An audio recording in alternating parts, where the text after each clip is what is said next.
Assalamu alaikum wa rahmatullahi wa barakatuh. Combien de fois t'es-tu senti coincé, comme si chaque effort que tu faisais n'aboutissait jamais, comme si malgré ton énergie, ta volonté et ton acharnement, les portes restaient fermées et les chemins bloqués? Ces moments peuvent être frustrants, pesants, presque insupportables. On commence à se demander « Pourquoi moi? Pourquoi rien ne fonctionne malgré mes efforts ?» C'est dans ces instants-là que nous avons tendance à vouloir tout contrôler, à forcer, à précipiter les choses, pensant que notre détermination seule suffira à changer le cours des événements. Mais parfois, plus nous essayons de forcer, plus nous nous éloignons du chemin qu'Allah a prévu pour nous. Et c'est là que réside la sagesse divine. Chaque retard, chaque obstacle et chaque silence de la part d'Allah n'est jamais un hasard. Dans cette vidéo, nous allons explorer pourquoi il est essentiel de laisser Allah guider nos pas, de comprendre que le vrai succès ne vient pas de la précipitation ou de la maîtrise totale, mais de la patience, de la confiance et de la soumission sincère à sa volonté. Nous découvrirons comment reconnaître les signes de guidance, comment lâcher prise sans renoncer à l'action, et pourquoi parfois ce que nous percevons comme un blocage est en réalité une ouverture vers un chemin plus beau et plus béni. Prépare-toi à relâcher la pression, à ouvrir ton cœur et à accepter que parfois, ne rien forcer est la meilleure façon de laisser Allah te montrer le chemin. 2. Les signes que tu forces trop. Il est parfois difficile de reconnaître que nous sommes en train de forcer notre propre chemin, sans même nous en rendre compte. Pourtant, Allah nous envoie des signes subtils pour nous montrer que nous devons ralentir, lâcher prise et laisser la guidance divine s'installer. Le premier signe est la frustration constante. Tu fais tout ce que tu peux, tu multiplies les efforts. Mais au lieu de résultats, tu ressens un vide, un découragement profond. Cette frustration est comme un feu intérieur qui te pousse à forcer davantage. Mais en réalité, c'est un signal que tu n'es pas encore sur le chemin qu'Allah a prévu pour toi. Le deuxième signe est le sentiment d'épuisement. Quand chaque pas te semble lourd, chaque décision une lutte, c'est un avertissement. Forcer les choses use ton énergie, ton cœur et ton esprit. La fatigue constante n'est pas toujours un hasard. C'est parfois Allah qui te demande de te reposer et de lui confier ce que tu ne peux pas contrôler. Le troisième signe, souvent invisible, est la répétition d'obstacles ou d'échecs. Tu appliques les mêmes méthodes, tu persistes dans les mêmes efforts, et pourtant, les résultats se font attendre. Ces cycles répétés sont des messages divins. Peut-être qu'il est temps de changer d'approche, d'attendre, ou de chercher sa guidance avant de continuer. Enfin, le quatrième signe est le déséquilibre dans ta vie. Tes relations souffrent, ton cœur est agité, ton sommeil perturbé.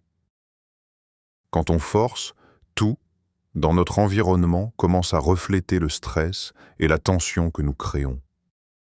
La paix intérieure, ce calme si précieux que nous cherchons tous, devient un luxe que l'on ne peut plus atteindre.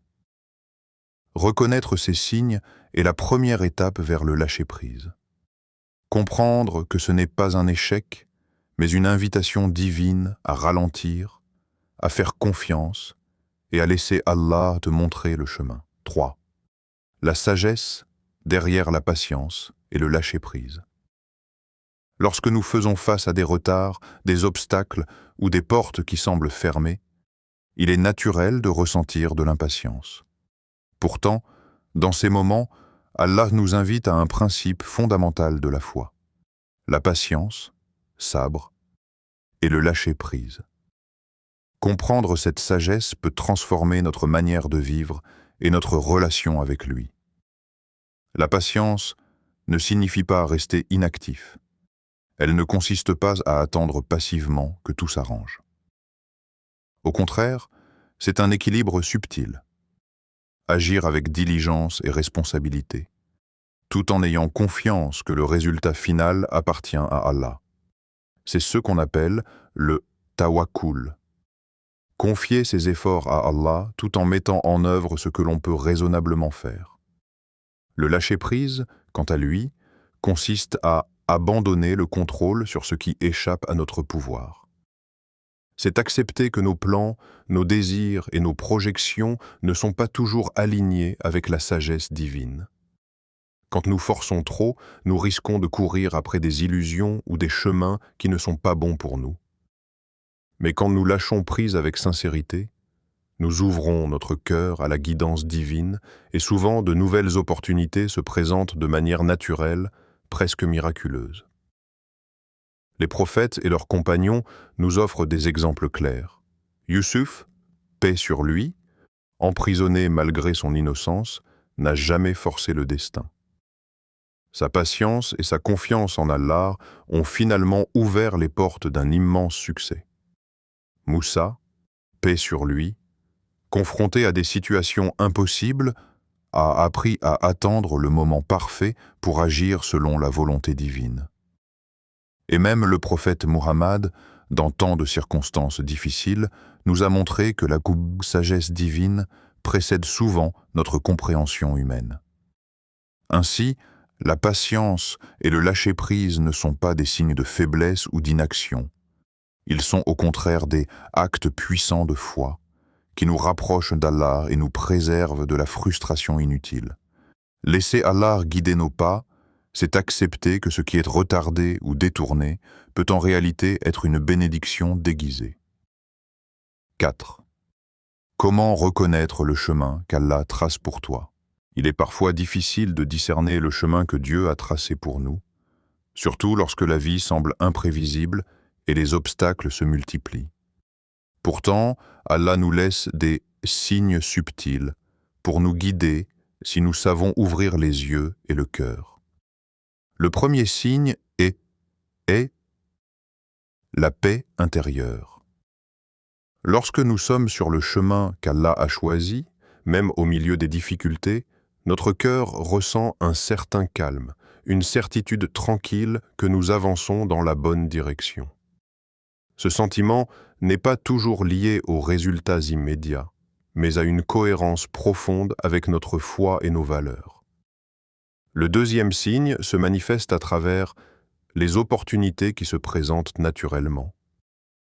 Parfois, nous cherchons, planifions et forçons des situations, mais rien ne se concrétise.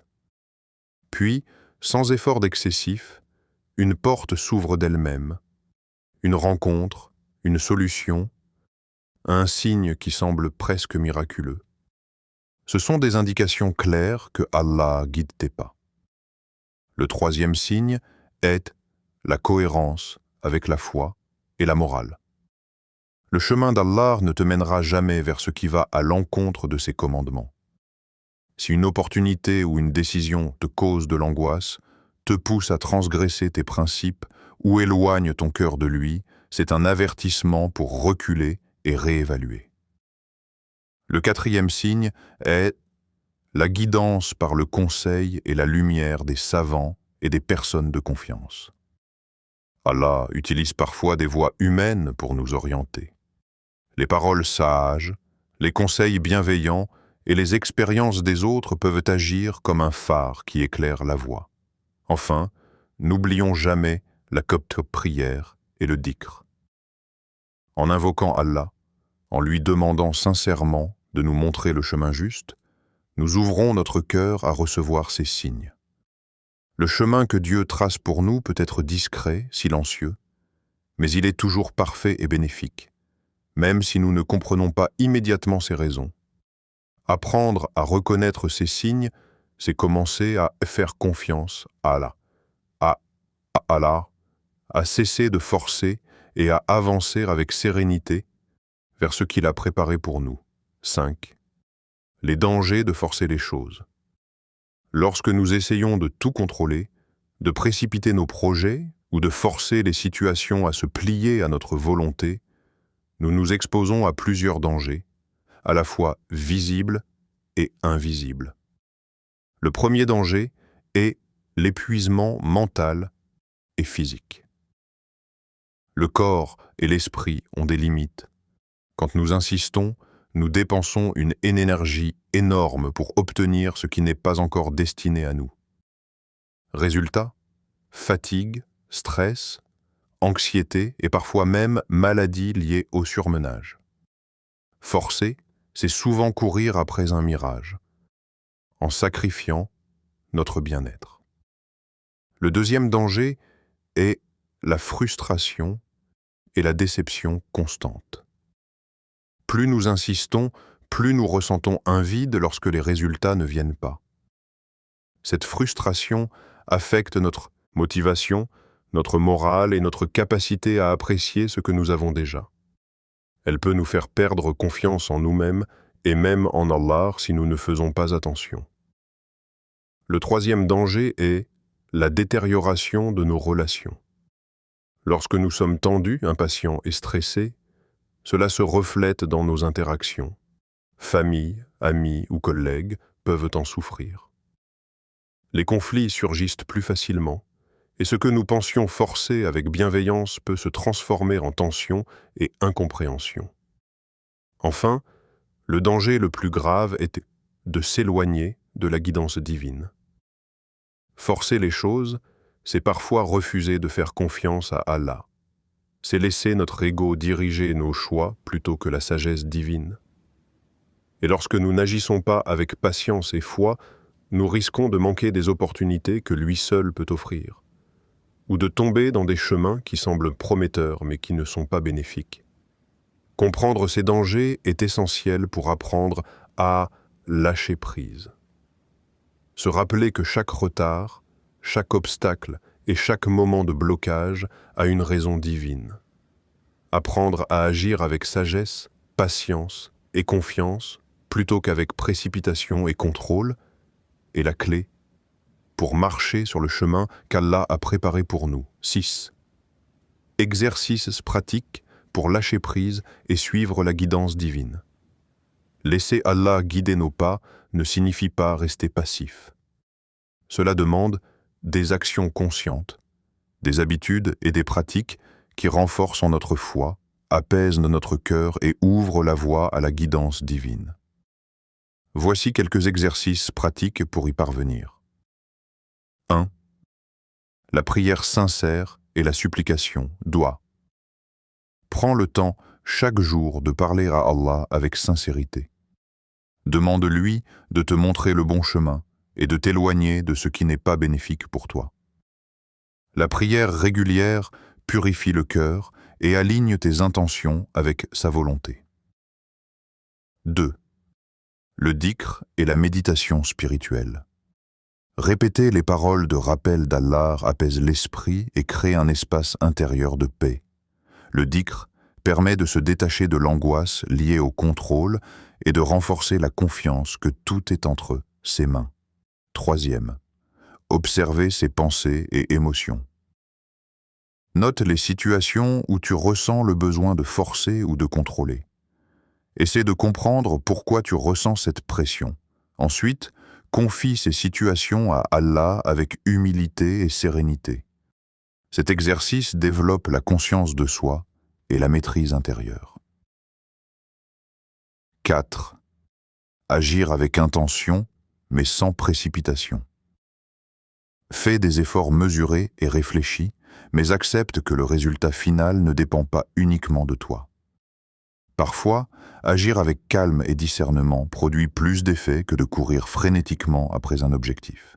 5. Tenir un journal de gratitude et de reconnaissance. Écrire chaque jour ce pourquoi tu es reconnaissant permet de focaliser ton esprit sur les bénédictions déjà présentes, plutôt que sur ce que tu cherches à contrôler. Cela renforce la confiance que ce qui est destiné à toi arrivera au bon moment. En intégrant ces pratiques dans ta vie quotidienne, tu apprends à lâcher prise avec sagesse.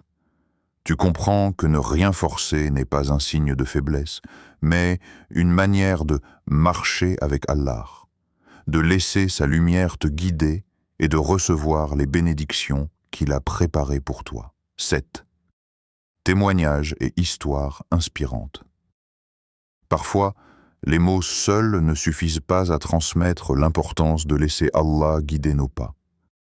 Les histoires et témoignages de ceux qui ont pratiqué la patience et le lâcher-prise offrent un éclairage puissant sur ce principe. Commençons par l'histoire de Youssouf, paix sur lui. Vendu comme esclave et emprisonné malgré son innocence, il aurait été facile de désespérer et de vouloir forcer les choses pour changer son destin. Mais Youssouf a fait preuve d'une patience exemplaire et d'une confiance totale en Allah. Des années plus tard, il fut élevé au rang de conseiller du roi et sauva un pays entier de la famine. Ce chemin, bien qu'inattendu et semé d'obstacles, était exactement ce qu'Allah avait prévu pour lui. Un autre exemple est celui de Moussa, paix sur lui. Confronté à des situations impossibles face au Pharaon et au peuple d'Israël. Plutôt que de se précipiter ou de chercher des raccourcis, il a suivi la guidance divine avec patience, ce qui a conduit à la libération miraculeuse de son peuple. Même dans notre époque contemporaine, nous voyons des histoires semblables. Des personnes qui ont attendu des années pour la bonne opportunité professionnelle, qui ont patienté avant de trouver le bon partenaire de vie, ou qui ont persévéré dans leurs études sans précipitation. Dans chaque cas, la récompense était plus grande que ce qu'elles auraient pu obtenir en forçant les choses. Ces histoires nous enseignent que la confiance en Allah et la patience sont des clés puissantes pour atteindre le succès véritable. Elles nous montrent que ne rien forcer n'est pas un signe d'inactivité, mais un acte de foi, une manière de s'aligner avec le plan divin. Quand tu observes ces exemples, tu réalises que les retards, les obstacles et les épreuves ne sont pas des punitions. Ce sont des moyens qu'Allah utilise pour nous préparer à recevoir ce qui est meilleur et plus bénéfique pour nous, au moment parfait. 8. Message central et encouragement final. À ce stade, il est essentiel de retenir un principe fondamental. La patience, le lâcher-prise et la confiance en Allah ne sont pas des signes de faiblesse, mais des manifestations de foi et de sagesse. Lorsque tu cesses de forcer les choses, tu ouvres ton cœur à la guidance divine et tu permets à Allah de t'orienter vers ce qui est réellement bénéfique pour toi. Parfois, nous percevons un retard comme un obstacle, une épreuve ou même un échec. Mais chaque retard est une bénédiction déguisée. Chaque porte fermée un signe que le meilleur chemin n'est pas encore apparu. Allah connaît notre potentiel mieux que nous-mêmes, et chaque situation qui semble frustrante ou bloquante fait partie d'un plan plus vaste, parfaitement orchestré. Ne laisse pas l'impatience dicter tes choix, ni le besoin de contrôle te détourner de ce qui est juste. Fais le choix de la sérénité et de la confiance. Rappelle-toi que même lorsque tu ne vois pas le chemin, Allah est toujours à l'œuvre, guidant chaque pas que tu fais. Comme le dit le proverbe islamique, parfois, ce que tu perçois comme un retard est en réalité le meilleur plan d'Allah pour toi. Aujourd'hui, je t'invite à relâcher la pression, à déposer tes inquiétudes et à marcher avec foi. Laisse tes actions être guidées par la prudence, la réflexion et la sincérité. Et laisse Allah ouvrir les portes au moment parfait. Car ce que tu cherches avec impatience pourrait arriver au moment où il est le plus bénéfique pour toi. Souviens-toi, ne force rien, laisse Allah te montrer le chemin.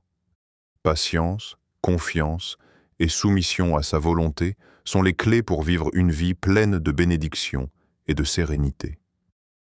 Pour conclure cette vidéo, prends un moment pour réfléchir à ta propre vie. Quelle situation essayes-tu de forcer? Dans quel domaine ressens-tu de la frustration ou de l'impatience? Identifie ces moments et confie-les à Allah. Je t'invite également à mettre en pratique ce que nous avons partagé aujourd'hui. Prie sincèrement pour la guidance divine. Fais le dhikr pour apaiser ton cœur. Note ce que tu ne peux pas contrôler et remets-le entre les mains d'Allah. Avance avec patience et confiance, sans précipitation. Partage cette vidéo avec quelqu'un qui pourrait bénéficier de ce rappel. Parfois, un simple message peut aider quelqu'un à lâcher prise et à retrouver la paix intérieure. Souviens-toi toujours que ne rien forcer n'est pas un signe d'abandon, mais une preuve de foi et de confiance en Allah. La vie a ses propres rythmes, et chaque obstacle, chaque retard et chaque détour a une raison divine. Laisse Allah te montrer le chemin, et tu verras que les résultats seront bien plus beaux et bénéfiques que ce que tu aurais pu imaginer. Wa assalamu alaykum wa rahmatullahi wa barakatuh.